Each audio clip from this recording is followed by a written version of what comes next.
जय श्री राम। रावण और कुबेर दोनों भाई थे। फिर रावण असुर और कुबेर सुर क्यों कहलाए? पौराणिक संदर्भों के अनुसार पुलत्स्य ऋषि ब्रह्मा के 10 मानस पुत्रों में से एक माने जाते हैं। इनकी गिनती सप्त ऋषियों और प्रजापतियों में की जाती है। विष्णु पुराण के अनुसार ब्रह्मा ने पुलत्स्य ऋषि को पुराणों का ज्ञान मनुष्यों में प्रसारित करने का आदेश दिया था। पुलत्स्य के पुत्र विश्रवा ऋषि हुए, जो हविर्भू के गर्भ से उत्पन्न हुए थे। विश्रवा ऋषि की एक पत्नी इलबिड़ा से कुबेर और केकसी के गर्भ से रावण, कुंभकर्ण, विभीषण और शूर्पणखा पैदा हुए थे। सुमाली विश्रवा के ससुर वे रावण के नाना थे। विश्रवा की एक पत्नी माया भी थी, जिससे खर, दूषण और त्रिशिरा पैदा हुए थे और जिनका उल्लेख तुलसी की रामचरितमानस में मिलता है। दो पौराणिक संदर्भ रावण की स्थिति को स्पष्ट करने के लिए जरूरी है। एक कथा के अनुसार भगवान विष्णु के दर्शन हेतु सनक, सनंदन और ऋषि वैकुंठ पधारे, परंतु भगवान विष्णु के द्वारपाल जय और विजय ने उन्हें प्रवेश करने से इनकार कर दिया। ऋषिगण अप्रसन्न हो गए और क्रोध में आकर जय विजय को शाप दे दिया कि तुम राक्षस हो जाओ। जय विजय ने प्रार्थना की, वे अपराध के लिए क्षमा मांगी। भगवान विष्णु ने भी ऋषियों से क्षमा करने को कहा।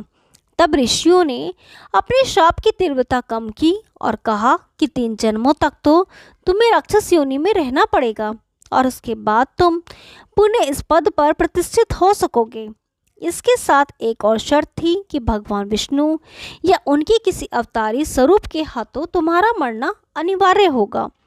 ये शाप राक्षस राज लंकापति दशानन रावण के जन्म की आदि गाथा है। भगवान विष्णु के ये द्वारपाल पहले जन्म में हिरण्याक्ष व हिरण्यकश्यपु राक्षसों के रूप में जन्मे।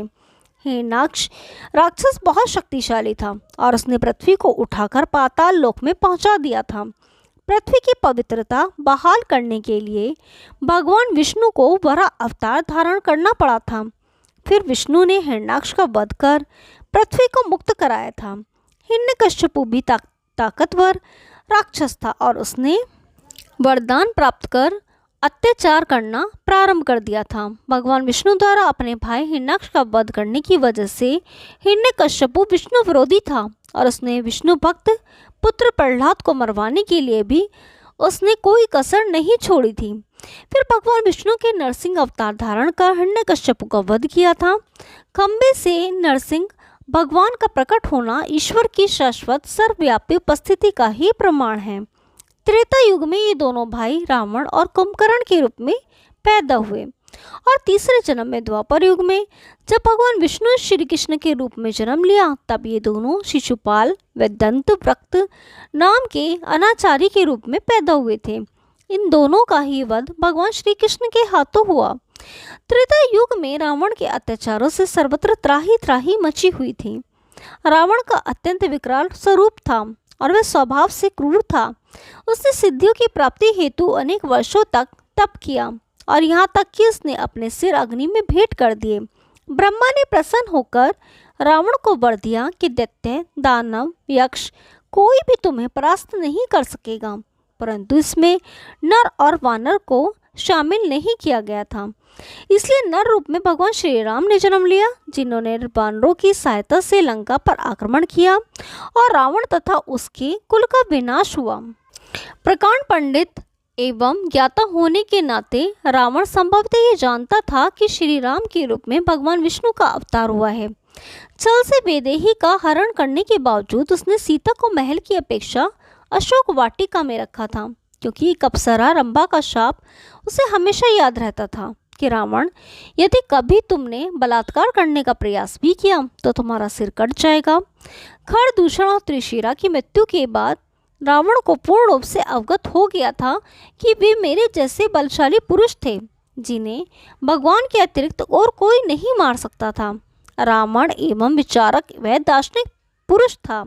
वह अशाश्वत था कि यदि मर्यादा पुरुषोत्तर राम भगवान हैं तो उनके हाथों मरकर उनके लोक में जाना उत्तम है, और यदि वे मानव हैं तो उन्हें परास्त कर सांसारिक यश प्राप्त करना भी उचित है।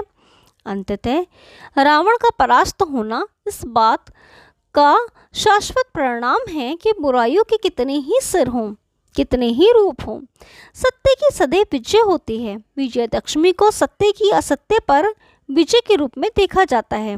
कहते हैं कि भगवान श्री राम ने त्रेता युग में नवरात्रि का व्रत करने के बाद ही रावण का वध किया था। पुलत्स्य ऋषि के उत्कृष्ट कुल में जन्म लेने के बावजूद रावण का पराभव और अधोगति के अनेक कारणों में मुख्य रूप से दैविक एवं मायिक कारणों का उल्लेख किया जाता है।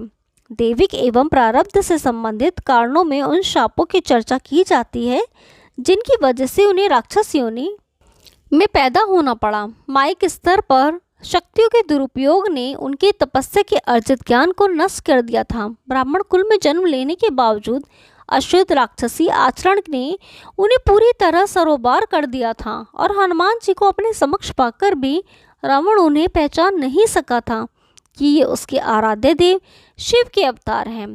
रावण के अहंकारी स्वरूप से यह शिक्षा मिलती है कि शक्तियों के नशे में चूर होने से विनाश का मार्ग प्रशस्त होता है। भक्त के लिए विनयशील अहंकार रहित होना प्राथमिक आवश्यकता है। जय श्री राम।